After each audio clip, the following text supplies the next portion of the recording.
I call our meeting to order. This is the regular meeting of the Ojai Planning Commission for August 16th, 2017. Members of the public wishing to address the Planning Commission on items appearing on the agenda are requested to complete a speaker's card and file it with the secretary prior to the start of the meeting. Cards are available in the lobby. Speakers should state their name and address for the record, and please limit your comments to 3 minutes or less. Comments must be directed to the commission, not the audience. While the Planning Commission is in session, all in attendance are expected to maintain order and decorum and to obey the orders of the chair. Could we have a roll call, please? Chair Merck.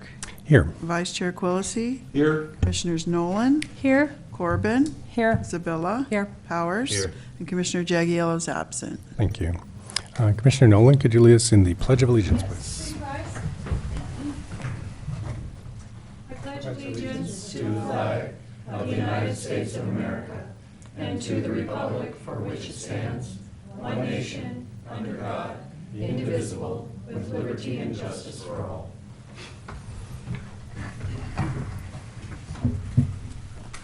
Thank you. Public communications is the time set aside during the Planning Commission meeting for members of the public to address the Planning Commission on items of city business other than scheduled agenda items. Matters raised at this time may be briefly discussed by the Commission and will generally be referred to staff and/or placed on a subsequent agenda. Under state law, other than for emergency items, no action can be taken at this meeting. Anyone want to speak on anything not on the agenda? All right, we will move on to the consent items. We have 2 items on the consent calendar: the minutes of the regular meeting of the Planning Commission July 19th and minutes of the regular meeting of the Planning Commission August 12th. So we're going to take these as 2 separate motions. August 2nd. And August 2nd, sorry.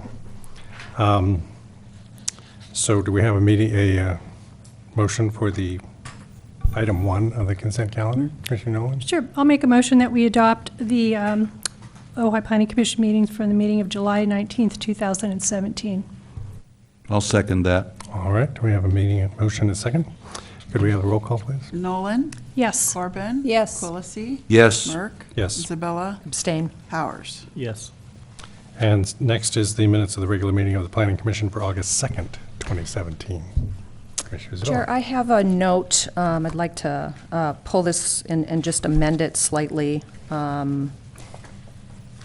in reference to my concern about the report in general, but specifically my concern about the traffic. I'd like it noted, Sherry, What that, page?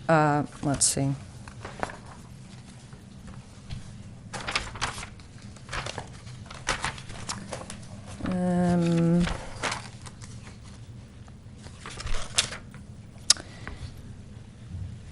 On questions for staff on page 2 of 9, Okay.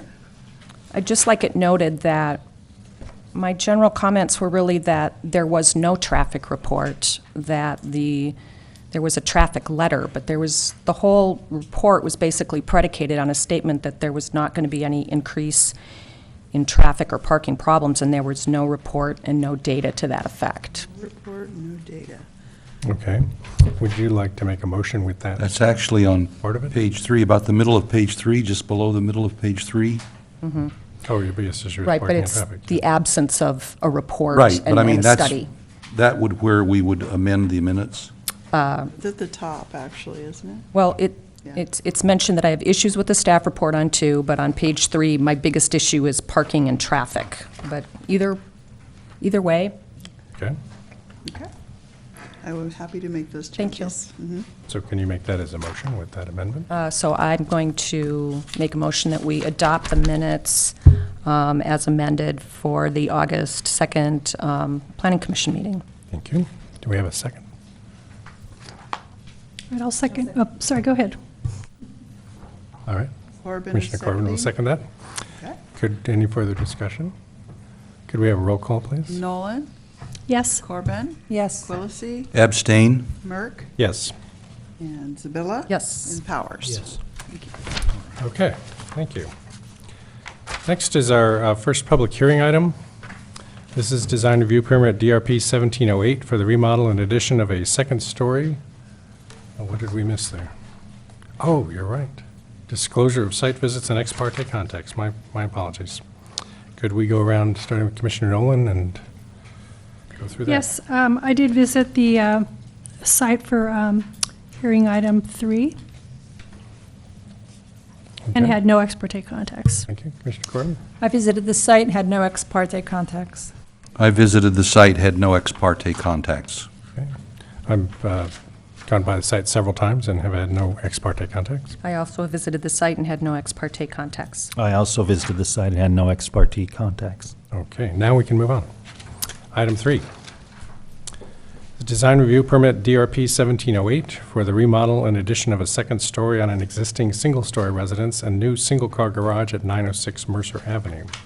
Assessor's parcel number is 0220082-120. The general plan land use designation of the site is medium-density residential MR. Zoning classification is single-family residential, medium-density R1. A categorical exemption has been prepared pursuant to the California Environmental Quality Act.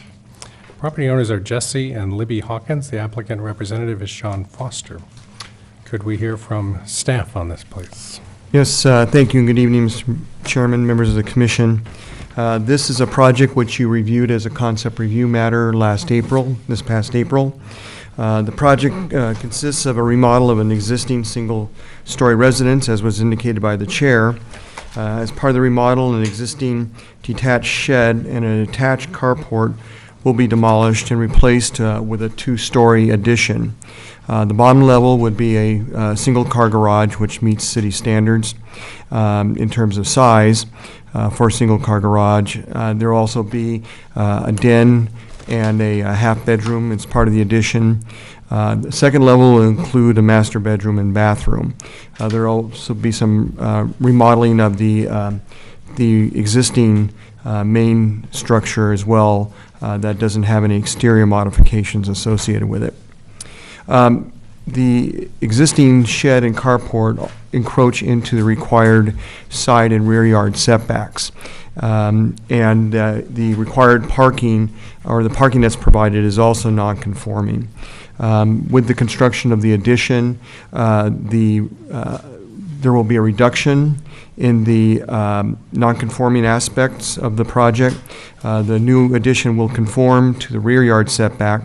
There still will be an encroachment into the required side yard setback, but that is permitted by the city code upon approval of a zone clearance, which would be subsequent to any action by the Planning Commission.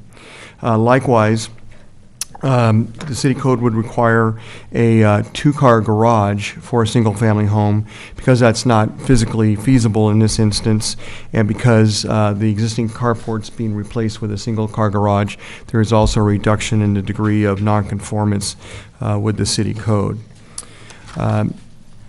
That concludes my presentation. Your staff report includes colored elevations of the proposed structure. The applicant, I believe, does have a presentation, and I will pass around the material board. Thank you. Do we have any questions for Mr. Winiger? I have a question. Sure.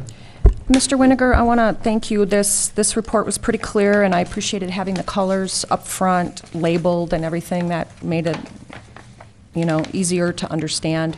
So thank you for that. I'm wondering if you can just help me understand at the top, first paragraph on page 3, it says the last sentence. Can you clarify what that means?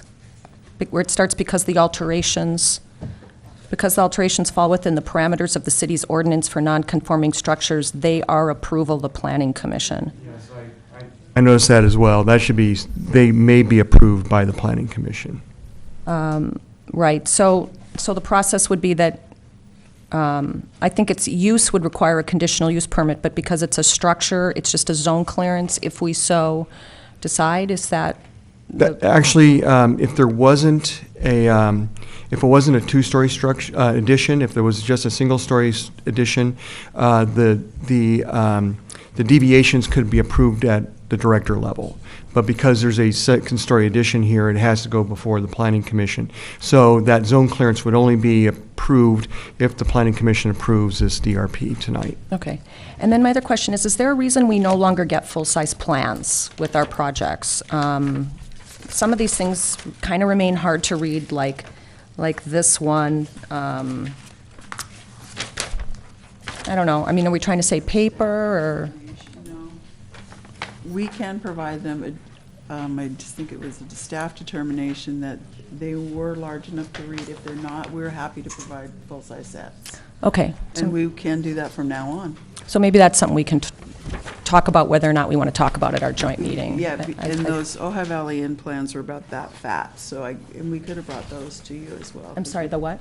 The Ojai Valley Inn and Barnes Spa were They were that big, yeah, we fat, did have and those, yeah. We could provide Yeah. those to you. The Ojai Valley one, yeah, Yeah. okay. Okay. Okay, thank you. I think the 11 by 18 is an attempted compromise, but if they're insufficient, we can certainly provide the larger set. Okay. Any other questions for staff? I All right, just- could we hear from the applicant, please? Can't read this.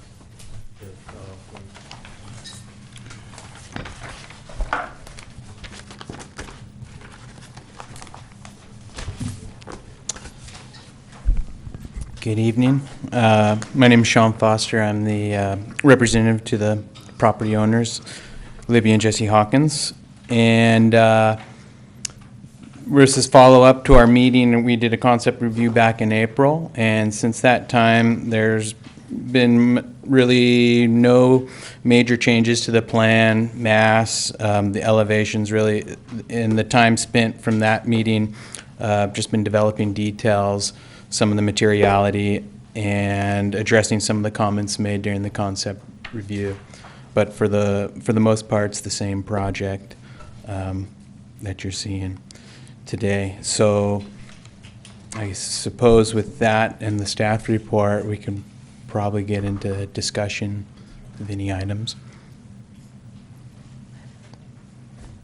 Do we have any questions for the owner? I have one. Mr. Quilisi, yeah. Thank you, Chair.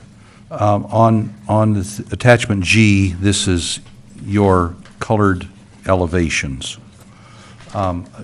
Page 2 of 4, it says DRP 1708 across it, and it obviously looks much like what you would have come here with the concept review for, but I don't remember the fencing to the right of the new garage. I thought there was an initial plan to have an additional parking space there. It looks like you have abandoned that idea.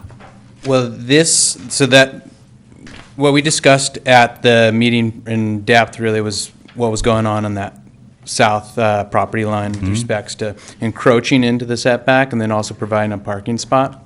And at the time during the last meeting, we got direction that it would be allowable to have a car parked in that side yard setback. So I've been pursuing that, and there was comments at the time about parking in the side, but buffering it, whether it's fencing or whatnot. So that's where you're seeing the addition of the fencing. Now, it was brought to my attention rather recently that maybe the information given that evening wasn't necessarily the case in residential interpretation of the code, that is.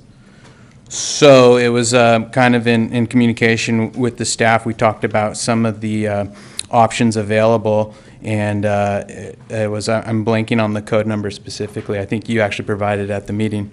But basically with the current use is the current situation being legal non-conforming, that and only having one parking spot available, this was kind Yeah, of so the new garage is still legal non-conforming, but it's less non-conforming. less non-conforming, yes. But I can't remember the original use of the space that's now behind this fence.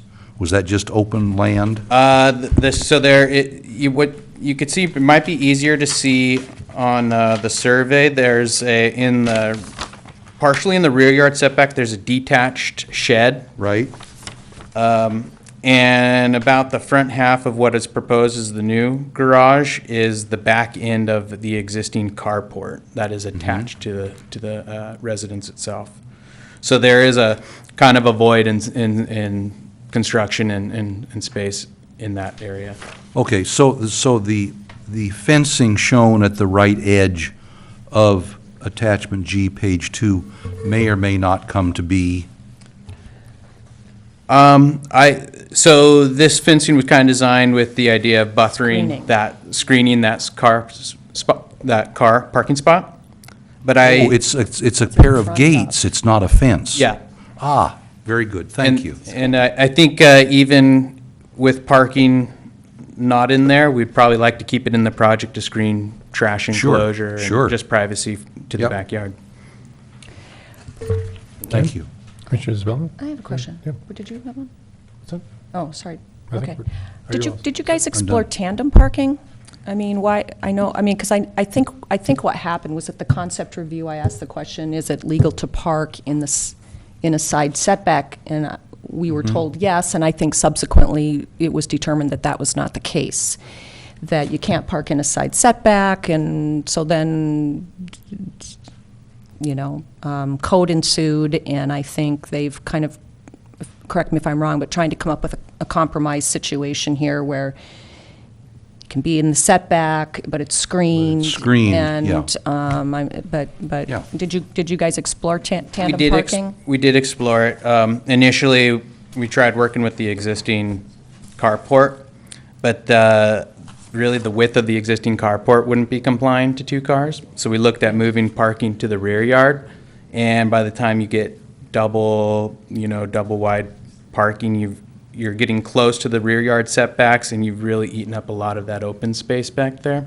And for a family with young children, it didn't make much sense to go in that direction. So I think it's kind of a, as Mr. Yeah. Winiger pointed out, there's a zoning clearance option if Oh, we no, so I choose. wasn't objecting to it, I was just curious about it. Where did it come from? Yeah. Right. So, but the fence is there and the fence is going in, yes? I mean, that's on the plans and that's, Yeah, the fence running Yeah. north-south at the face of the garage. Yeah, we plan on keeping that in the project. Not to change the subject, but when those children grow up, you're going to have 2 cars parked in front of the house and 1 in the garage. I'm just speaking from experience. Going to happen anyway, yeah. Uber's taking over And that. maybe that's what So, should be. Maybe then we'll have self-driving cars, I don't know. yeah. Other questions for the applicant? Anybody? All right, I guess we're all set, Sean, thank you. Oh, Oh, were you well, gonna do a presentation? I did just to kind of did it around the concept review. This is just an update, just in case there's questions about the context. I don't know. See- You might be buying it back, See, as my wife says. you know? see what you changed since the Yeah, well, concept review? there was a little bit adjustment with the materiality. Like I said, I think I presented some vertical board-on-board siding, and we've since transitioned to a horizontal lap siding for the wood portion. Then we kind of reconciled some of the roof lines on the addition tying into the existing. Yeah.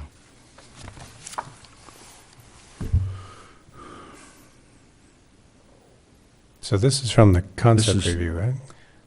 Just the This is final. updated since the concept, so- but so this like I say, it's largely similar.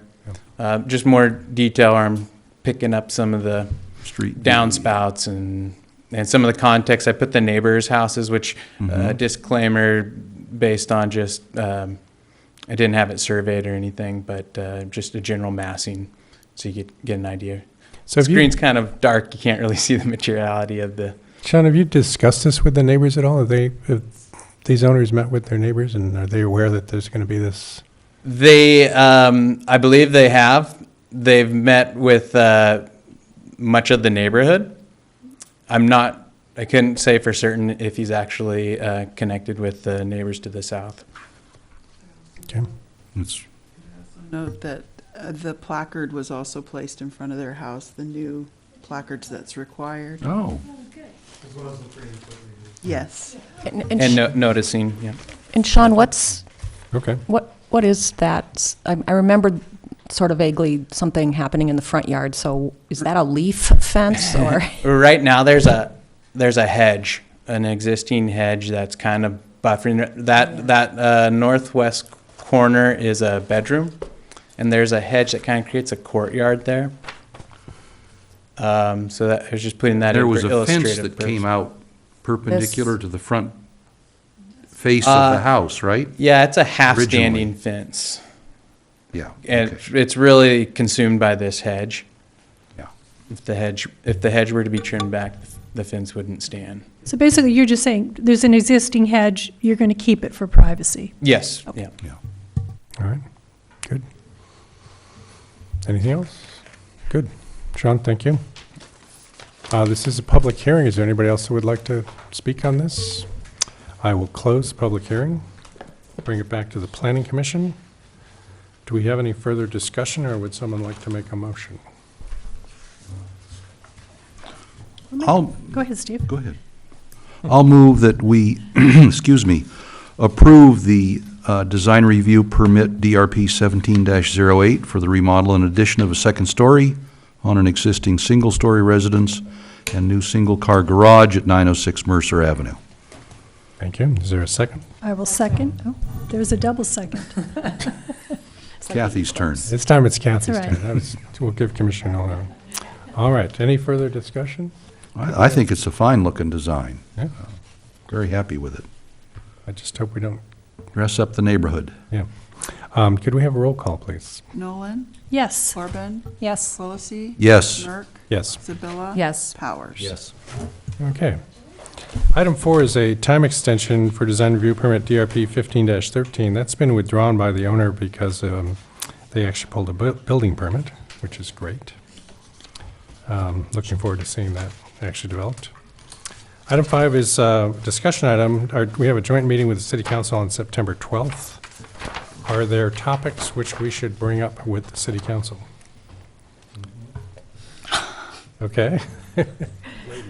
Thank you. I would like to, I think we need a reset on process and procedure for Planning Commission. I attended the City Council meeting and expressed my concern for, frankly, some things that have been occurring really since the departure of Kathleen Wald, our Development Director. I feel like we need to clarify some process and procedures, and I think that that will be helpful to staff, and I think it'll be helpful to this commission. Right now, I just feel like we're a little bit off the rails with a few meetings that in recent memory, and I would like that to see if we can get it back on the rails. I would like to know where the council is in terms of getting a new director. But, okay. Okay. So just tagging on with that, yeah, I'm in agreement. I just noticed that, over the years, we've had different directors, and I just think there just needs to be a standard protocol for what's in our packet as far as a project coming forward. Sometimes we get a really great complete package, and then sometimes we don't. And I just think from the get-go, if the applicant was made aware of, okay, this is what you need to have, and you have to meet this criteria, sign the checklist, okay, it's all in the packet, then it comes to us. Then there's consistency, and it makes it a lot easier. I don't know if we need to bring that to our city council meeting. Is that something that we can do right here? Well, I think there is a checklist. That's my understanding. Right, but I guess my question is, can we just handle that right now and ask staff to respond to that, or do we have to go to at the city council meeting? I think there were some other questions with regard to, how we're also functioning as a commission with respect to following guidelines and whether guidelines are suggestions or, what their view is in terms of how we're operating. That's why I'm thinking it might be helpful to just, I think there's, I don't know how much I can talk about certain projects without it becoming a problem, but there's been a couple projects that to me require more than just, we should stick to the checklist conversation. Okay. I feel that at the meetings that we've had when things like that have come up, we've addressed them with Matthew Summers, and he's given us a legal interpretation of what we can and cannot do. So I think we have been very aware of that, and I think it has been dealt with. Well, the city council didn't see it that way on Tuesday. So, that in itself tells me that there's a bit of a breakdown occurring. And I don't see what it can hurt to have the conversation. Right, but once again, is this something that we go to city council for, or is this something that staff? Just our joint meeting. I mean, yeah, at our joint meeting, is this something we need to go to the joint meeting and do? Or is it something we can just directly handle here at Planning Commission? Well, I think this exchange we're just having right here kind of demonstrates the lack of clarity that we're having. You know, Commissioner Corbin thinks that it was clarified sufficiently, and by the vote on Tuesday, I would say that that was not the case. I mean, I too felt Confusion. I felt like there was clarity. I felt like I followed the guidelines. Guidelines are guidelines, and yeah, sure, there's a little bit of leeway within there, but I felt like we asked the questions while we went through the process. And I think we're all entitled to our own vote. I'm not trying to sway that at all. But I guess I'm just bringing it back. Is there something else? Is it necessary to bring that to our joint meeting? I'm just kind of throwing it out to the entire commission. I don't necessarily think it is. Okay. Anything else we could discuss? Commissioner Quilson? What I have to say may fall partly within Commissioner Zabilla's comments already, but I find myself concerned about a topic I might call swim lanes. There are certain things that the Planning Commission is responsible for, certain sections of the municipal code and the topics therein. There are other sections of the code and the topics therein that fall to other bodies, in particular the Building Appeals Board. And I admit to a certain bias in that area because I served on that board as well. But I am concerned at times, in fact probably most of the time, with the number of conditions that we place on concept review permits or design review permits in dictating to someone who's asking for a design review permit, dictating aspects that are really part of the building standards code that are not part of land use or zoning, which is really what our responsibility is. And so I would like to get, and we've had mostly from the city attorney the opinion that we can put any old conditions on a design review permit that we like, whether they're part of the building standards code or some other piece of the state code, that we can do that. And I am troubled by that. I would be troubled by that if I were an applicant and the Planning Commission said, well, we've decided you have to build certain things within your new house or your new commercial property or whatever that impinge on how it's built or what's inside, not how the land is being used or what the zoning is and the restrictions on things like setbacks and all of that.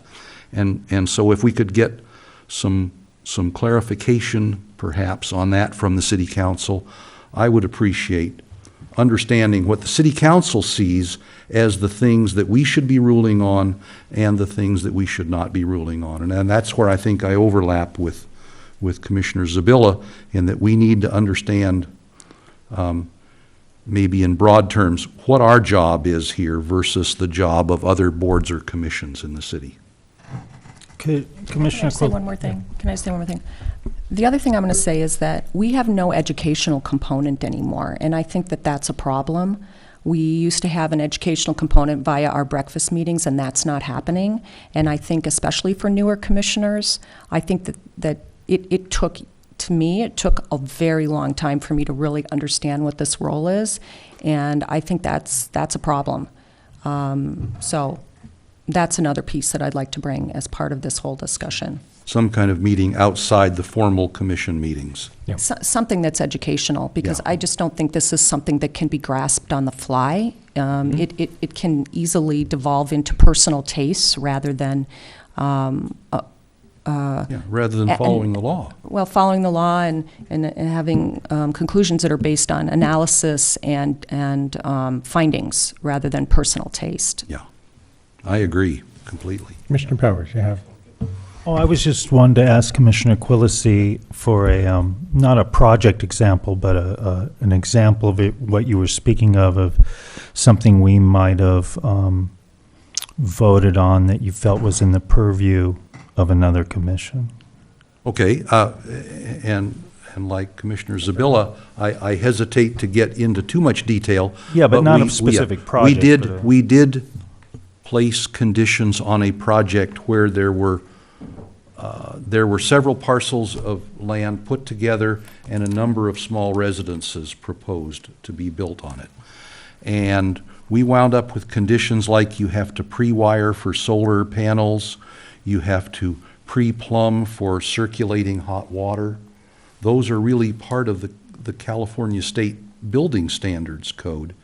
And they are not directly germane to, is it okay to group a bunch of parcels into one? Is it okay to build this number of residences of this size with these setbacks on that new proposed parcel? And will the new buildings be compatible with the neighborhood? Will they be compatible with, even dark skies? I'm not sure if that's part of our purview, but it might be. But it's land use and zoning. Is it proper to build what you want to build? And then once we've said yes or no to that, the interior of what you're building is not really something that the Planning Commission directly impinges on. That's what I'm thinking. Okay. So you're suggesting that the state water-wise ordinances and codes and things we've been discussing not be put on as conditions for? I think maybe the water efficiency landscape could arguably be a part of land use. But what's built inside a structure that's otherwise compliant with the code, I think is not something we should be getting into. Like gray water systems? Like and gray water systems, low-flow yeah. toilets and all of that? Well, low-flow toilets are part of the state code. You have to do that. Gray water systems are, I think, allowed by state code, but not required by state code. And they are definitely interior to the structure that's proposed. It may be that we need to change the process and procedure again, as Commissioner Zilbilla talked about, where when there are things of that sort that are issues, that someone else ought to be taking a look at it. But I don't think it's in the Planning Commission's purview. Thanks for your clarification. Sure. All right. Any other topics? Yes, Commissioner Just a Miller. comment. In the past, the Planning Commission, actually, we did go, or the building code was under our purview. Right. And then, of course, then the Building Appeals Board was created. And I'll be honest, I don't always know exactly what they're doing. I mean, I've been to some of the meetings, as a representative from our commission, but I don't exactly know what their purview is. What are they doing as far as? Swim lanes that That's Commissioner- the swim lane that you're referring to. And I know the discussion has come up on numerous projects where we get into something about sustainability or something in regards to the building. And we've inquired of the city attorney and, had it Yeah. confirmed that, no, it's okay, we can do something. But I think what you're saying is you're still not sure. And maybe what we do need is just clarity about. That's what I'm I think looking that's what for. you're asking about. Clarity Okay. from the city So council. from, in the past, Planning Commission could address some of these items, but Right. now that there's been a division and we have a Building Appeals Board, or whoever else is doing it, and I'm not sure, in the process, just to make it clear as to who's doing what.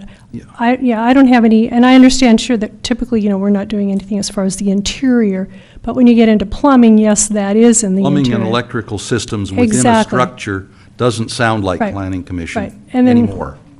Right. Yeah. Okay, so I hear what you're saying. So clarity would be good. Yeah. All right. Any other topics? Bobby? Last year, when I went to the Planning Commissioners Academy, one of the things that was discussed is that some towns actually have a design review board, and it's made up of building professionals, architects, designers, builders, who actually really can read plans and understand what they're looking at.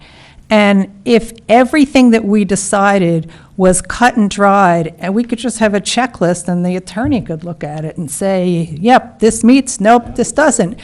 But that isn't the case.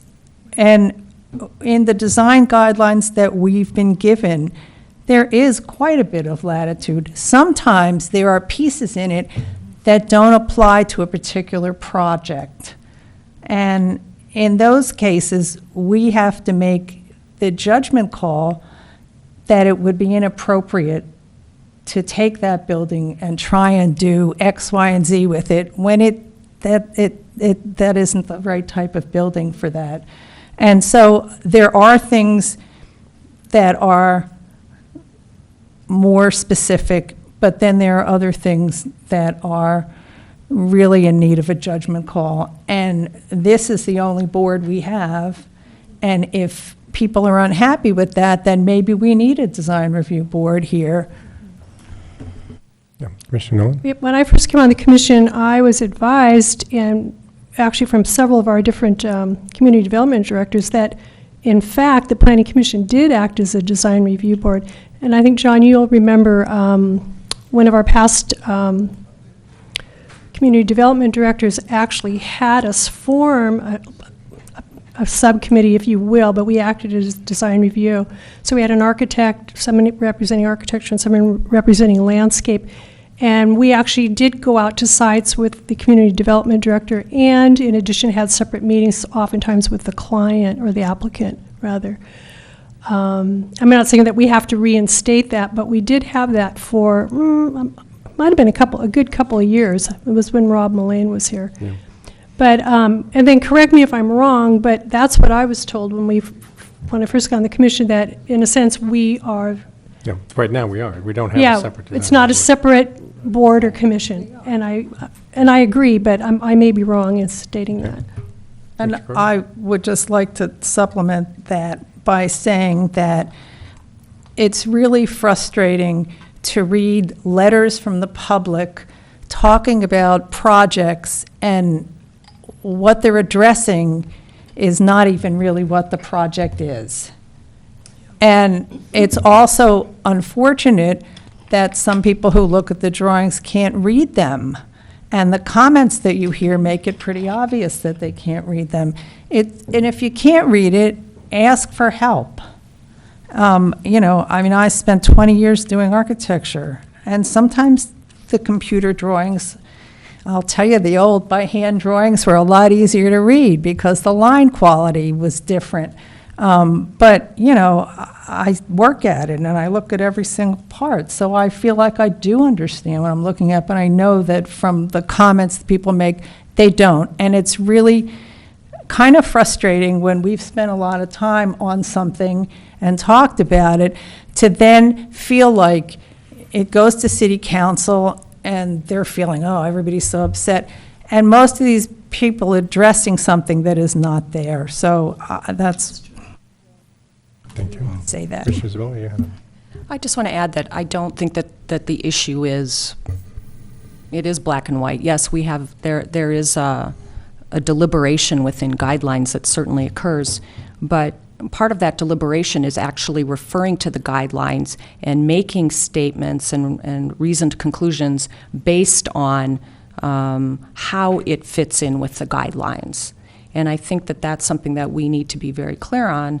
And something, again, I'd like to bring up at this joint meeting is our comments have to be couched within the context of what the guidelines say and how we are looking at those guidelines and interpreting those guidelines. How do we think it fits this, and this? When I bring up 6 things of how I think something is a conflict, and I don't hear anybody sort of challenging that, then that to me says we're not actually carrying out the process correctly.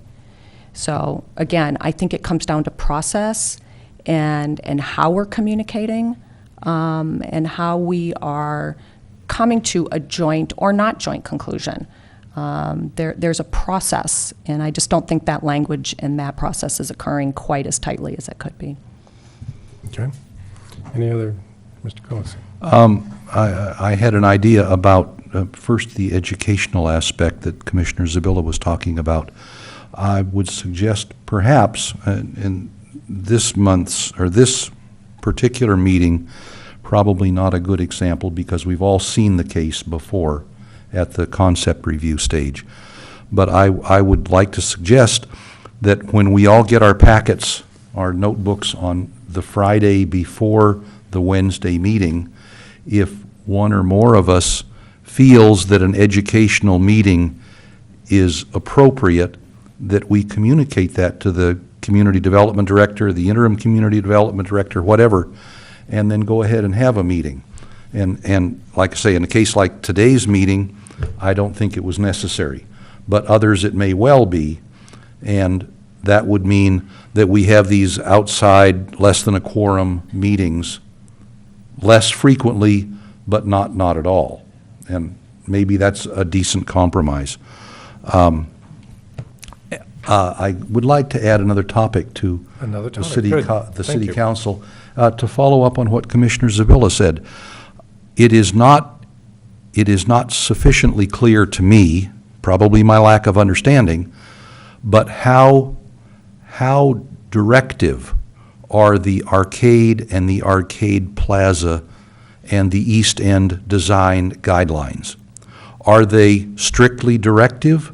Are they, I'll use the word perhaps out of character, are they suggestive or are they directive? Are they like the white traffic signs that you see along the road, or are they like the yellow traffic signs that you see along the road that are advising you of something but not telling you that you absolutely have to do this or you'll get a ticket? Yeah. So I Commissioner think, Nolan. excuse me, I think the language you have to look for is recommendation, should, but shall means that you have to. Yes. So I think that's the language that we look for in the guidelines. All right. Any other topics? Greg? I have two. One is, we've been meeting as the Sustainability Committee and even have done a report at the end of the Planning Commission meeting. And this was brought up last month or the month before, that the discussion that would authorize it as an official committee by council was never completed back in 2008. So do we function as an authorized sustainability committee or a citizens group that happens to be meeting?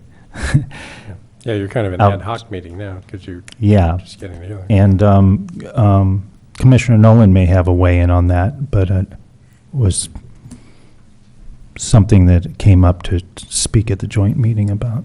No, I think it's good, and I agree with you. We, initially, another commissioner had initiated the Sustainability Committee, was only here for a short time, barely got off the ground, and ended up moving out of the area, and we just kind of picked it up. But we asked for some background information, because he did go to city council, and there really wasn't anything. So I think that's the kind of gray area that you're speaking of. So clarity, once again, would be good. Yeah, there was this roadmap to sustainability that was created, which we're now updating. But it would be nice to know what container we're updating that in. And how official is it? Yes. Yes. And did you have another question? I did. I'm wondering if the council would be willing to start a discussion on policy regarding the possibility of zoning, creating zoning for limiting the concentration of certain types of business in town, based on the health and well-being or whatever parameters the city attorney might bring forward. I brought this up, I asked Matthew Summers, I think at the last meeting about this, whether there were precedents for that. So I'd like to see if the council's willing to start that discussion and look at that. Were there particular types of businesses you had in mind?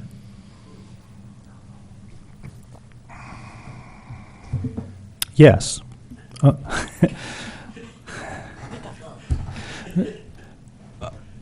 No, for sure. And certainly the conversation, and though it wasn't personal to the project that was presented to us last meeting with Topa Topa Brewery, what I see is that conversation, that presentation to the Planning Commission is sort of a precedent for me personally, is the proliferation of tasting rooms, of businesses that strictly are selling, whose primary business is alcohol, tasting wine or beer, and like that. There's been a proliferation the last 3-4 years, and I think it's a discussion to be had to see if that's the direction we want the community and city to go in, because there's only so many businesses that open up, every year. And do we want to start looking at whether we want to limit that or not? Okay. Commissioner Nolan? Another comment. It sounds like generally, the bulk of the questions or comments that we had as far as the joint meeting is kind of more about function. And I guess the next question is there any, or maybe we just ask City Council, are there any projects or ordinances? Yeah, but something that, priorities as far as that goes. Yeah. I just wanted to put that question out I'm there. not sure I want to know the answer. Well, and I don't know what the answer is yet, but hopefully equally they will have it. important to what do you want us to do is how do we know when we're done? Yeah, Right. good point. Start, stop. Commissioner Corbett? I hear us talk a lot about what we don't want in town, and I think it would be really nice to start talking about what we do want in town and what we might want this town to look like in 10, 15, 20, and 25 years. There was a little rundown town near where I lived in Massachusetts. It's called Belmont. And at one point in time, there were about 4 or 5 empty storefronts. And I don't really know who made the decision to wait. And they determined what it was that they wanted in town, and then they went and tried to get that. And the town really turned around, and it became quite nice. And so, we hear a lot about things we don't want, but it would be nice to hear some positive things about what we do want. So instead of recruiting tourists, we would recruit businesses. Something else. Yeah, wouldn't that be something? Yeah. I mean, if in fact we don't want the tourists, and the tourists are the ones who keep the businesses alive in town, then we need to bring in other kind of businesses that have people who work there, who will live here, who will send their kids to schools, because the schools seem to not have enough kids in them, and support the businesses. So we have to really think about what do we want here? I mean, every project we're looking at now is a hotel or a restaurant or whatever, and, maybe we need to think outside the box and see how we can generate some appeal for a different kind of a business to come to town. Okay. Well, I think I've got more than an hour's worth of discussion here. So we'll see what we can come up with for the next meeting. I think we're going to have that city council meeting before we have our next planning commission meeting, correct? Because we're going to skip the first, yeah. So we will bring these up at the next meeting. All right, we're going to move on. Informational items. I actually have a speaker's card here regarding future agenda items. Commissioner Wyrick, you wanted to speak about this? Yeah, I wanted to not speak as liaison, the mayor's here for that, but speak on to the commission on the action of the council Tuesday night, which had a future agenda item component to it. And I'll simply suggest that everyone can look at the video themselves, starting at 2 hours and 10 minutes approximately, or you can, I actually have a handout here, or you can start, that's just the motion. The actual discussion of the item started approximately 1 hour, 50 minutes. So, suggest, all of you could watch it for yourselves and get the full impact. And so I was the maker of the motion at 2 hours and 10 minutes. It was amended by Councilperson Haney and Councilperson Blatz, and it was seconded by Sousa Francina and passed unanimously. And I'll just pass out what I wrote up, which was my attempt at reading listening to the actual tape and writing it down. And so it's not in the minutes yet, but I thought it's timely to get it to you because there is a time component to it. The motion was to refer back to the Planning Commission. This is the issue of 334 East Ojai. The matter with explicit direction of applying the Arcade Plaza guidelines in an integrated and inherent fashion to further develop option C. The Part B was no further imposition of any design review fees on the applicant in this process. And Part C was to have the matter handled by the Planning Commission and brought back to council no later than the regular first meeting in November.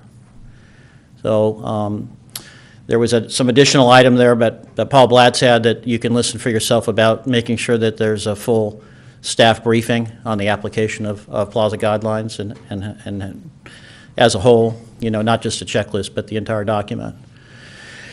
Mr. Windiger suggested that given depending upon the constraints with working with the applicant, that you might be able to get it back in the first meeting in September, but that's, of course, applicant issue there. I think that the point of all of this is that as the appointing body, as a legislative body, the council sets the parameters.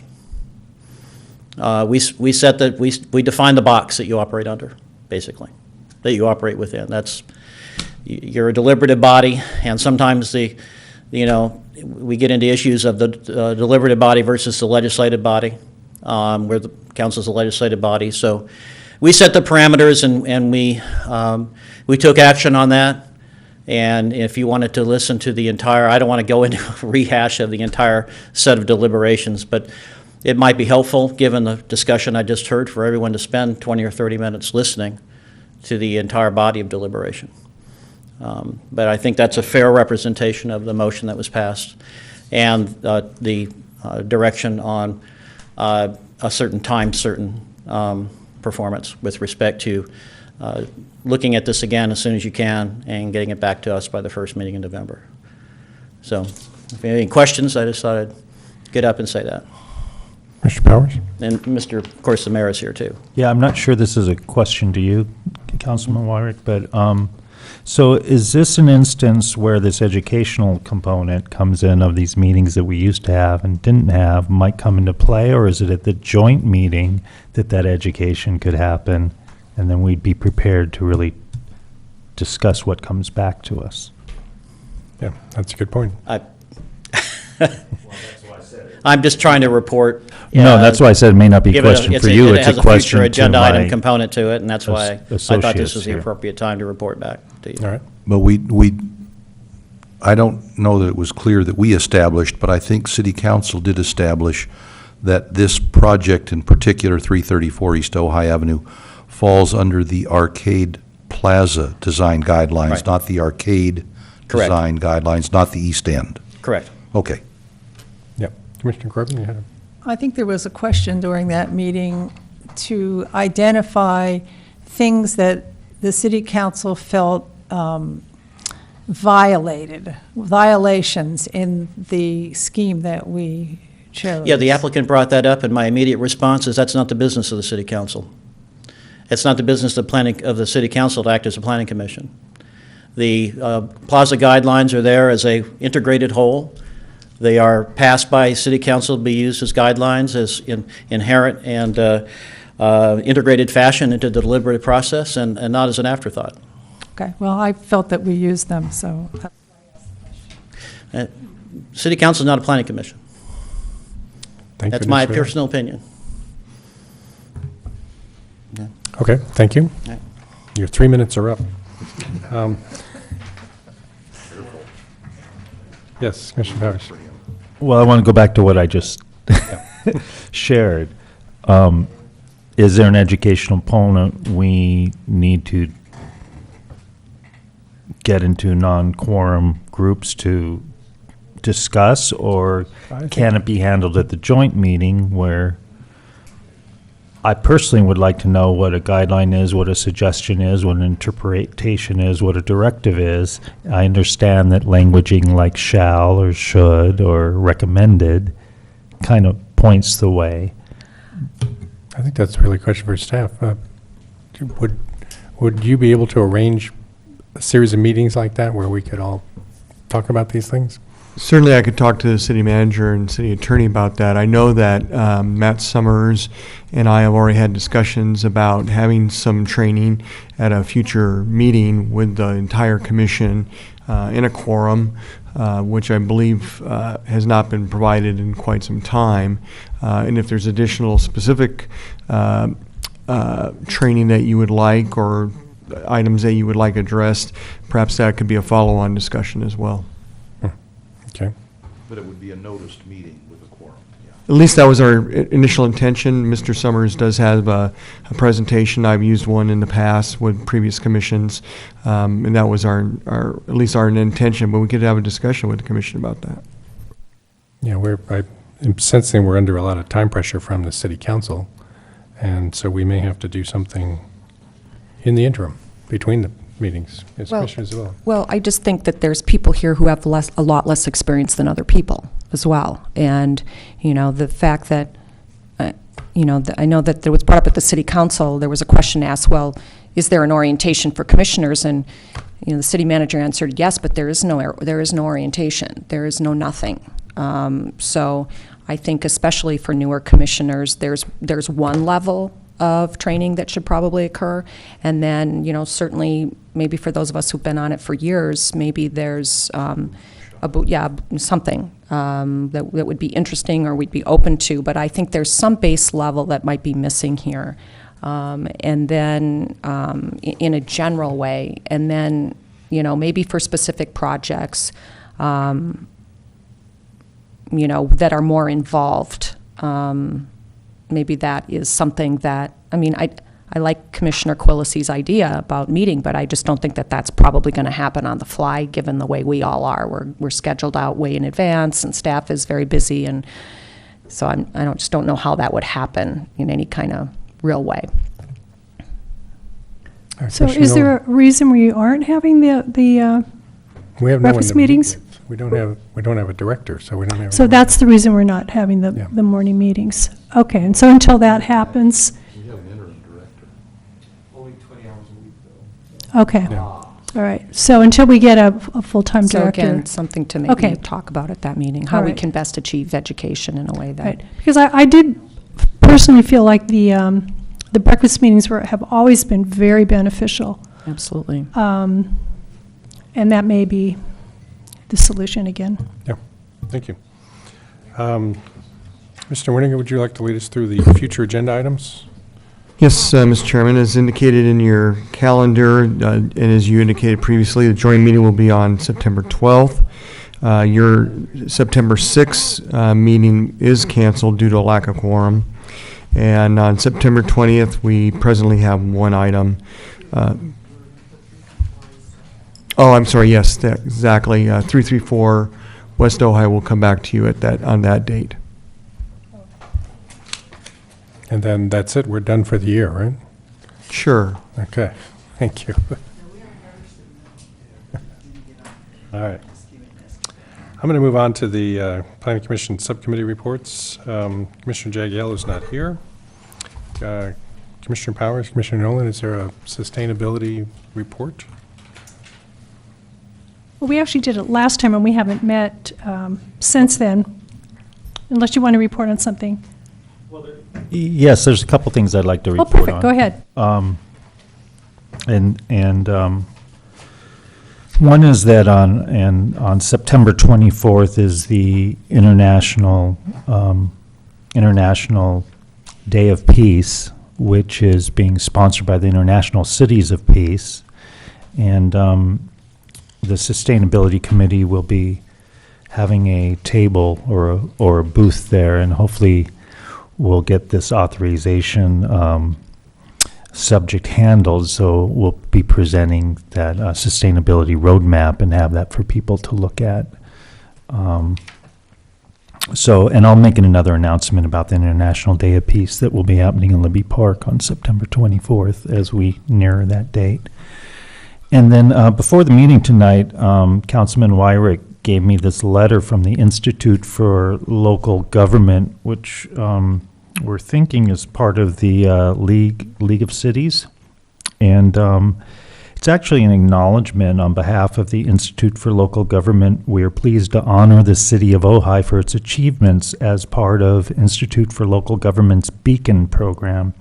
For more than 10 years, the Beacon program has encouraged, supported, and recognized voluntary action by local governments through California to address climate change, promote energy innovation, and create more sustainable communities. Based on the information provided, and my caveat is we don't know who provided it to them, and we're not quite sure what this is for, the City of Ojai will be receiving the following Beacon Spotlight Award this year, Gold Level Award in Sustainability Best Practices. The awards will be presented as a special reception hosted in collaboration with the League of California Cities, the California State Association of Counties, and the Statewide Energy Efficiency Collaborative on Thursday, September 14th from 5 to 7 p.m. at Tsakopoulos Library Galleria, and it's in Sacramento. So whether we're going to have an attendee there or not, I'm not sure. And that's all I need to read from this letter. Thank you. That's good news, I guess. All right, last is our city council. Oh, sorry, Commissioner Corbin. I went to an interesting meeting last Friday that was in Santa Barbara, and it was Senator Wachowski who wrote the ADU legislation and the head of the Housing and Community Development Office for the state. And I don't know when. I'd like to make some comments about it. Now would be a good time. Okay. So they brought the senator and Craig Nelson down to talk about the bill and to have a discussion with people about the ordinances that they were writing and about problems they were running up against.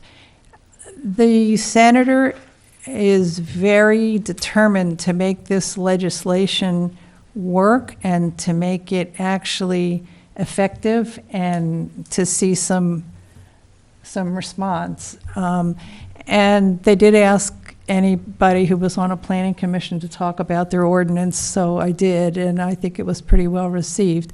And one of the, there were so many amazing, unbelievable problems that cities were throwing up against this bill. And I did ask them if they were going to address the unclarity of the sanitary district and the intention of the legislation. And in fact, they are. They feel that even before SB 1069, that a $17,000 fee by any agency for basically nothing is a burdensome fee and is illegal. And because that's the fee if you're already connected. And there were a lot of stories about other agencies and other kinds of fees that were similar. And so they're collecting all these stories and all these pieces of information, and they're going to do a cleanup bill that's going to address all the problems that they see that are going to be a hindrance to actually being able to build accessory dwelling units. And the senator said that his intention was to actually put some power in the hands of the homeowner, and that he had great faith that it would be done in the right way. So that was his comment. Thank you. Thanks for attending that. I didn't even know it was happening. So, Mayor Johnson, it's time for our City Council liaison report. one thing that the Building Appeals Board meeting was scheduled for the 19th for Commissioner Corbin. Oh, thank you. Ready? Okay, hi. I have come this evening. I have talked with a couple of you individually, but I thought maybe it would be good that I come and speak directly to you on what I've said to some degree individually as to my view on a number of things, starting with the concept of a council liaison to a planning commission. And I will attempt to be diplomatic or tactful, but fundamentally, I think that's kind of a misnomer to have a liaison coming from the board which hears the appeals. We just saw a little kind of, we do a lot of stuff that seemed, to me, as a new person, now maybe as you all talking about education, maybe I need some too, but it does seem that we make a lot of work for ourselves, in some cases with not the result that we're happy with in the end, or maybe no real result at all. I think, as Steve said, it's important to know when we're done.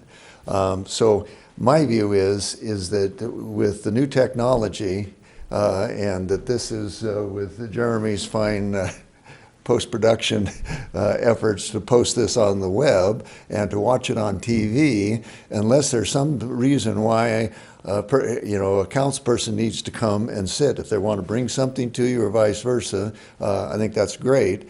But I guess I'm not comfortable coming and, you're introduced as a council person or the mayor, and then at council I hear a lot of people say, well, now I'm here as just an individual, not as, I'm taking off this hat and I'm putting on another one. Well, when I tell you if I'm not this isn't the mayor speaking, this is a neighbor down the street, you still know the neighbor down the street has a vote, and has influence. So that's kind of a lot of, not so good.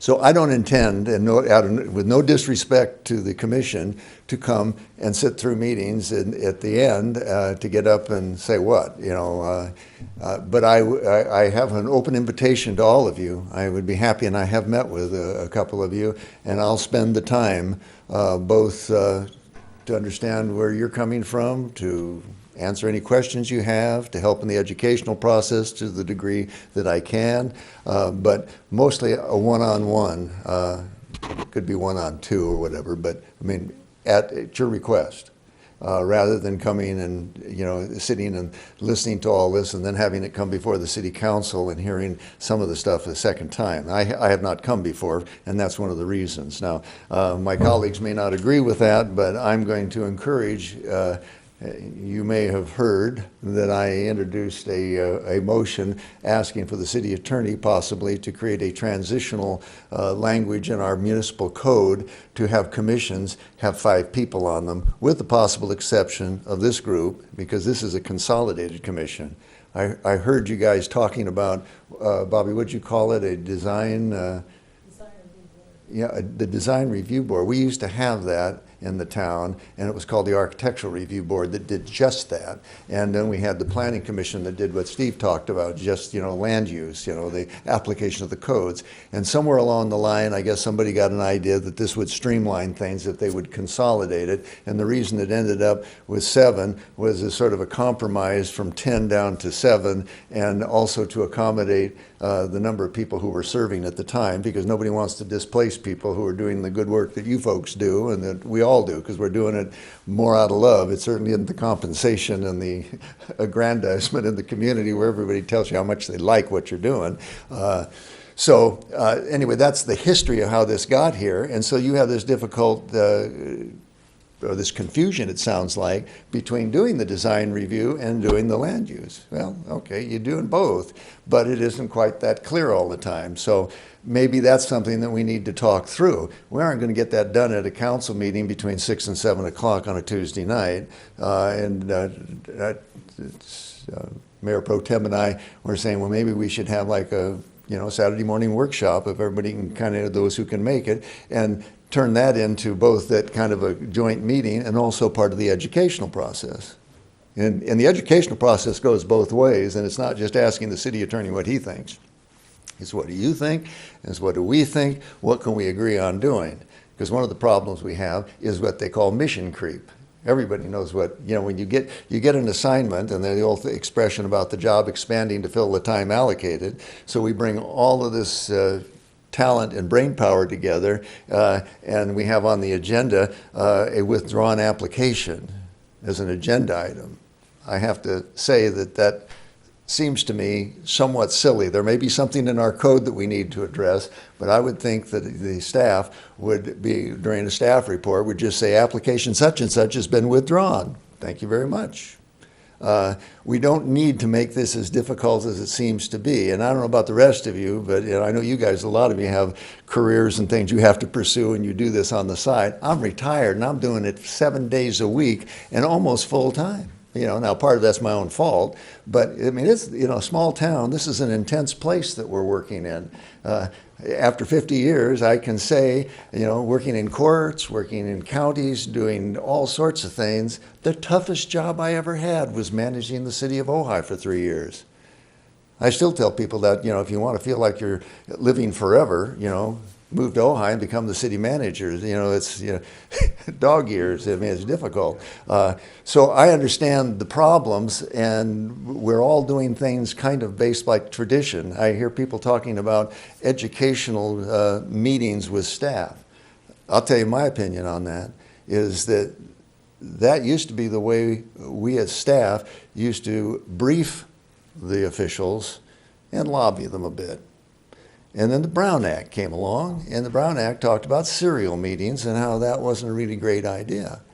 And I know it's a comfort, it's a nice thing to have, but there's nothing that stops any of the commissioners or the council from meeting with the planning director or the city manager and getting a brief before a meeting. But part of transparency and the democratic process is to do that right here, on camera, with everybody seeing what we're doing, And so this idea, my answer will be Tuesday night. I'll give you a preview. If that question comes up, I don't think it's a matter of when we get a permanent staff as to when we go back to having breakfast meetings. I think that we should figure out a different way to do that. Council doesn't do that. And we're supposed to be responsible for all this stuff. And I know they've done it over the years. I used to do it at the Pierpont Inn, 2 councilmen at a time and rotating everybody. But that was before Brown Act finally said, that's really, the citizens don't think that's great. They think you're, dealing in the back room. Okay, enough of that. The commission size, I do believe from experience that, and I think you guys experience it, you're doing a consolidated job, so it may be different here, but I don't quite understand why we need, 7 when there are 482 cities in California and well over 400 of them have 5, And the more of us that there are, the more work it is and the longer it takes and the more airtime. But that got turned down. So I'm here to tell you, I was given to believe from previous meetings that the council wanted to do this. They just didn't have enough votes. And so since I supported the idea, I thought, well, you'll have enough votes now. But I learned very quickly that that wasn't something they really wanted to do right now. So I said in the meeting, and I'll say before you, I'm not bringing that up again until, and hopefully this doesn't happen on my shift, but until the meltdown, because there will be another meltdown. They call them contractions, they call them the Great Recession, they call them the inn didn't reopen on time, but if you're old enough and you've been around this long enough, there will be a tough economic time, and that seems to be the only time people want to talk about streamlining and improving the efficiency of government. So I'm good with that. I got other stuff to deal with. So nobody need think that I'll be out trying to cut their commissions down. I think at some point it'll probably have to be addressed. We want to have more staffing for commissions, or do we want more staffing for policing, or whatever the particular activity is. My vote the other night on sending things back to you folks might be a little different than what Bill intended, but I think it all falls under the same umbrella. What I heard was that there was a sense that maybe this commission had felt rushed, that maybe this commission felt they didn't have as much time and information as they needed, or maybe this commission had considered the guidelines and ignored them or something. But that wasn't conclusive. So my view is that this should be remanded back to the trial court, you guys, and if you said, no, we did all that stuff, we're perfectly happy with our decision, and send it back up to the appeals court. I didn't conclude anything. I haven't talked to anybody, including the applicant. The only thing I would say to you, this is kind of a unique deal, the thing down on, what is it, 334 or because we're sort of, in a way, and I said this in the public meeting, in a way, the city is a partner in this particular deal. Unlike a lot of things that come before you, they are asking for something that is creating private value with public asset. Because we, in effect, we call it a passageway or a walkway of sorts. Yeah. A what? A lot line adjustment. No, that's the action. But what we have there is an access to the back of the arcade, and it is a public sidewalk in effect. Okay. If this wasn't developed, we would call that a spite strip in the real estate business. Something that kept this parcel and this parcel from being consolidated, and the person sitting in the middle in a private business goes, there are people who do this at auctions. There aren't as many spite strips left anymore because planning commissions at LAFCO, and there's all kinds of things we've done in the last 50 years to try to get rid of those. But you can go to a land auction and buy a little sliver of ground that isn't really good for much of anything except as an obstruction to somebody next door, and then you kind of hold it hostage. Well, I don't think we should be doing that. I think we should be, this is a joint venture partner thing that's good for everybody to make a good land use, but at the same time, we would have the right quite easily to say, if you would like this, this is what we need in return. And I think to some degree we did that with lighting and who pays for the utilities. At least I was told we were going to. City Council has not, at least since I've been on, has not had a full report back from our city attorney and the city manager on what that's all about.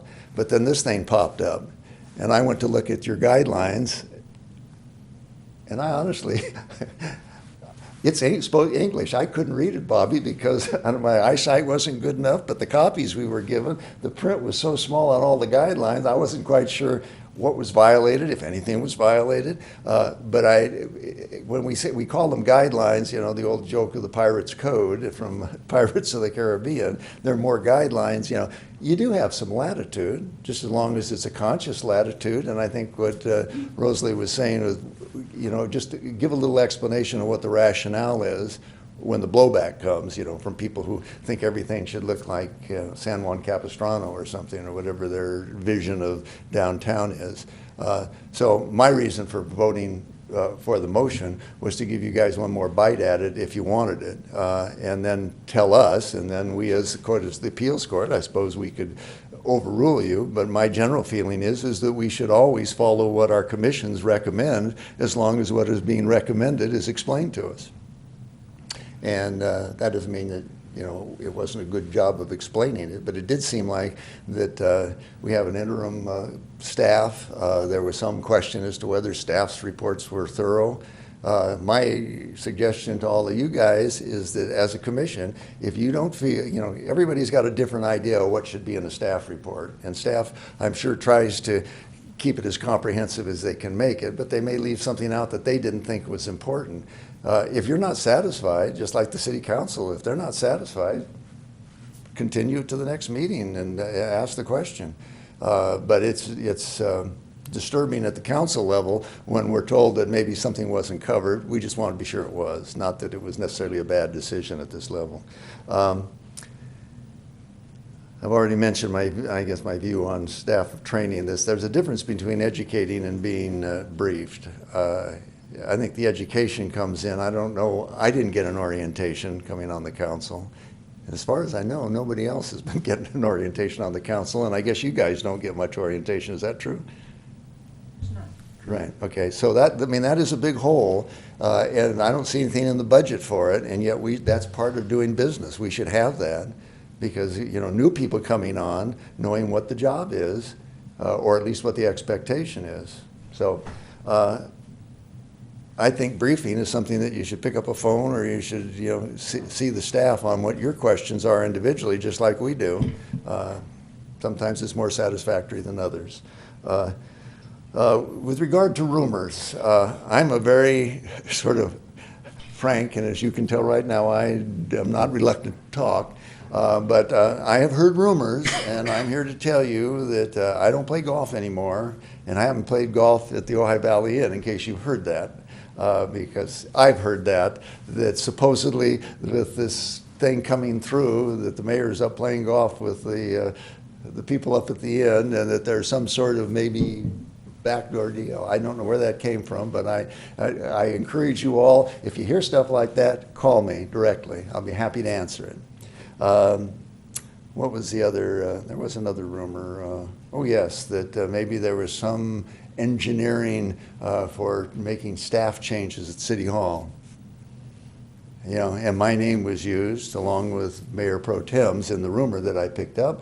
And I can tell you, one, I've never discussed anything with our Mayor Pro Tem about staffing, and the only comments I've made about the city staff have basically been made in the city council meetings back when they were going to select a city manager, and I felt that it was a disservice both to the gentleman who finally got the job and to the community not to have a criteria and a formal selection process so that it creates legitimacy in the process. After that, the way we're set up in this city, for better or for worse, we are a city manager form of government, and everything goes through the city manager, and the city manager makes those decisions. So I assure you, as a former city manager, I don't mess around with that stuff, and I'll be glad to answer any rumors or questions that you pick up on that. And let's see, oh, Randy will be attending the League of Cities meeting in Sacramento to receive the Beacon Award, whatever that is for in this particular case. And I think I've covered all my items, so I'll be happy to answer any questions from you. Thank you. Do we have any questions for, yes, sir, Mr. Quilisi? Thank you, Mayor. You heard a lot of suggested topics for our 1-hour meeting. Obviously, more than could be covered in 3 or 4 hours. But was there anything of what you heard that particularly piqued your interest? Well, it seems like we do need a little clarity as to, kind of the role and responsibility based on whatever frustrations you guys are feeling to get some feedback from us. I've heard what Ray brought up about the idea that maybe because of the limited commercial in our community, whether or not we should have regulations that, are more I feel like we're over-regulated and under-enforced in this town. But at the same time, it is true when you walk into, when I walk up to City Hall, maybe I come up Montgomery sometimes, just kind of looking the place over, and I was started to count the number of places that called themselves different things. But basically, we have a lot of bars in town, a lot of alcohol. I'm not a big drinker myself. I'm not offended by it as long as we're not having drunk driving problems and people getting run over. But, at some point, you can have too much of a good thing. I'm not, I don't know what that would be that we would be able to, the free market kind of tends to, they call that creative destruction. And unfortunately, we're having some of that, whether it be coffee shops. Let's don't just talk on alcohol. One guy opens a coffee shop, is doing okay. We promote the tourism. We got more traffic. They're crowded. We get 2 coffee shops, and then we get a little more. And somebody says, well, I'll do a little different. We open up 3, then we have 4. We got about 7 or 8 coffee shops. None of them seem to claim they're doing very well. That's one of the problems, and so while I don't believe in central planning because it's a mess usually. I also think that there's a rough side to the free market, and so maybe we should be looking at that. But I think it's too complex an issue to get into in a 1-hour session. The one person who brought that to me, Ray, after you and I talked, another citizen approached me, and I said, well, if you know something about this and you're really interested, why don't you, give me an outline of how you think this would be approached and maybe an example where it's been effective, and I'll take it to the council and see whether or not they want to give it to the Planning Commission to explore. The world's changing on us dramatically. The thing about the tourism, I know that people think that we're against tourism. I'm not against tourism, but I do question the balance that we achieve, the way we go about it. because we're sort of inviting lots of people to come to be house guests, only we aren't keeping, we don't have enough rooms prepared, or we're not, I'm talking about traffic and all the things that you need for your guests when they get here. So we're letting the free market work in that regard. I'm not sure what all we need to be talking about. Maybe the 334 issue is something worth using as an example of your frustration or somebody's frustration and whatever confusion. I guess I'd like to talk a little bit about something, why we spend so much time on things that aren't in our view corridor that get involved with individual homes only because they fall into the category of putting a second story on. Because I remember the big issue over second stories was view shed, blocking someone's view, or shadowing, blocking out the sun. Not that we have that big a high rise, but those were the issues. Everything else kind of fit within our existing laws, but color combinations and all that on single-family residential. Those are the kinds of things I'd like to talk about. Do we really want to keep doing those things instead of devoting our time to things like sustainability or, water-wise and those kinds of things that the council would send to the Planning Commission, and then when they're enacted, then you wouldn't have to apply them to the application. They would automatically. I think it was Steve. Were you the one that was saying that the difference between land use versus building codes and things? Yeah. If I can tell you. Several years ago, a member of my family was building their house, and they were told by staff that they had to do something that wasn't the law in the city. It was a good idea. It wasn't a bad thing they were being asked to do, but it wasn't the law, and it was a change in direction. And when they said, well, this isn't the law, and they said, well, you can either do it or, it'll take you a bit longer to get through the process. I mean, basically a form of, mild extortion.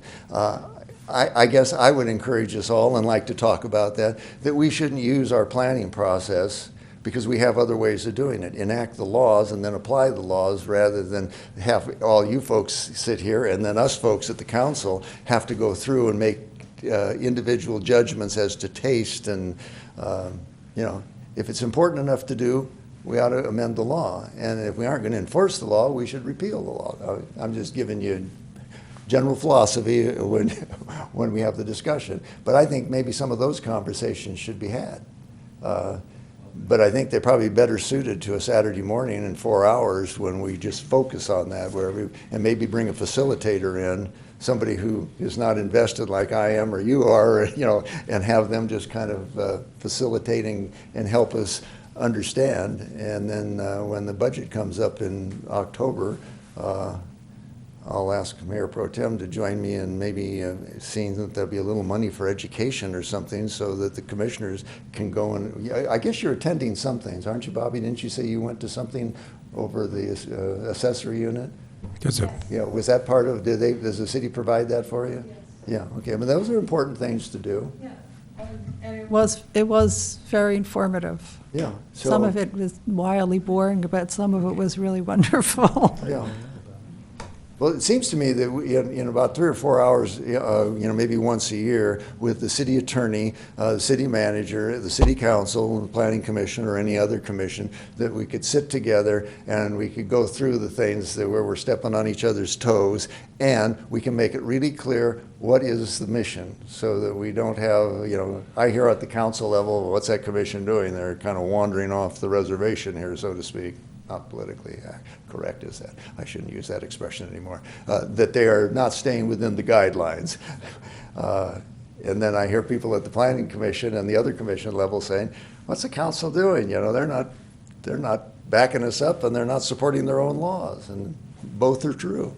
So, okay, Ray. Oh, I just wanted to clarify something about the subject I wanted to add to the joint meeting.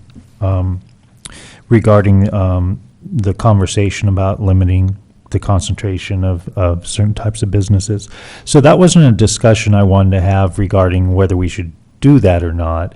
It was simply a request at the joint meeting of council to put it as a future agenda item for the council to take up that discussion. Yeah, well, my personal reaction, and the one I will, yeah, is that I would say no. I think city council can decide when they want to take that up and give direction to the commission. It's a good idea. It's one that should be thrown out. But as far as making it an agendized item, I don't think the commission should be asking us to put things on the agenda. It should be the other way around. You know, to just. Well, the reason I verbalize that, because I'm seeing this with the ADU and with the water-wise, just because of the process it takes for us to get new ordinances and things in place. Meanwhile, we're getting projects before us, and coming down the pike at some point, we know there's going to be new ordinances, rulings that you've made in the council, and there's a lag time. So that's the reason why I said a request to put it on the agenda. So if we do get another business that is already a saturated type business, and that's on the agenda for December, let's say, but in, November, we're getting other concept reviews here for another tasting room or something. So I'm just trying to fast track it a little bit. Okay, well, That's the request. And I understand what you said. It's Well, not our. Yeah, I think the topic, it's a perfectly fine topic to bring up, but when it comes to agendizing things, we have a bad habit in town, at least at the council level, of putting everything on the agenda that it comes into everybody's mind, and we call it discussion. There is no structure, there is no, and the recommendation is to ask the council to give staff direction and say, how did this get on the agenda to begin with? Somebody needs to come up with something that's a little more specific. In this case, for those people who are interested and know something about this or are willing to put the time in, I've asked one person who seems to be willing to do that I may have something like that. I'll be happy to share it with you. And if it looks like it makes some sense, I'd put it on the agenda at council level. I think the fact that you're bringing it up is very worthwhile because it is a problem. But whether or not it's a problem we can solve, I don't know. All right, Commissioner Corbin. I have another really complicated question that I don't know who would be the person to address it. But at some point, I would like somebody in this town to take a good look at the complexity, expense, and lack of transparency of our building permitting process from start to finish. Wildly, wildly expensive.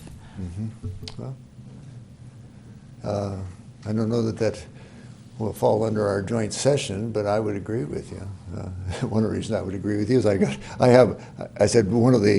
with you. I don't know that it's anything we can do much about in the council meeting, but again, like this other thing, you can throw it out there and maybe the council will pick it up. But my feeling is, the reason I agree with you is that I have a relative who's a contractor, and I used to be a builder and a developer, and there are things that the staff and that planning commissions and councils think up and don't have any idea how complex and expensive it is. I think that's part of what the senator is saying. That's why we're getting faced with the accessory unit. And it's a very complex problem as to what that does to the real estate values. But the way we're doing it right now, I hear from the building community that it's more responsive than it was, but it's not by any means perfect. And every time, some other thing gets added on to what's required for the building process, nobody talks about the bottom line, which is the thousands of dollars that the homeowner has to pick up for that. Yeah, the biggest criticism I hear of that process is that it's sort of like they let the line out very slowly, and you get a list of things to do, and when you get those done and come back, they say, oh, you didn't do this. Well, that wasn't on the list. I know, but I just noticed it. Right, and you get involved in something after you spend $30,000 and you think, I can't afford that. Like if you knew at the beginning, perhaps you'd have a different approach. Right. And I think it's a big problem. Okay, I'd be happy to talk with you on that because that's something that interests me and I'd like to see us do better at. Because one of the things when I hear people talking about parking, and we've got a state law that's going to say that the second units and the duplexing of every residence in town potentially doesn't have to do anything about parking, and yet somebody comes in with a nice design and they're talking about where to put the cars, and then I drive through town and see stuff stacked in front yards. In one case, there were like 11 cars, side yard, front yard, hedges overgrown, and fire hazard. And I'm thinking, and say, well, what about that? And I guess our answer is like the highway patrolman who stops us. I know there are a lot of people who speed out there, but I caught you. And so the person who comes through the process gets hung with that stuff, and yet the people who skirt around it are scofflaws. It's not good for the community to have that kind of. Okay, you had enough of me? Plenty. Thank you. Okay. Thank you, Mayor. So you'll be relieved that I won't be coming back unless you ask me to. I believe that concludes our meeting.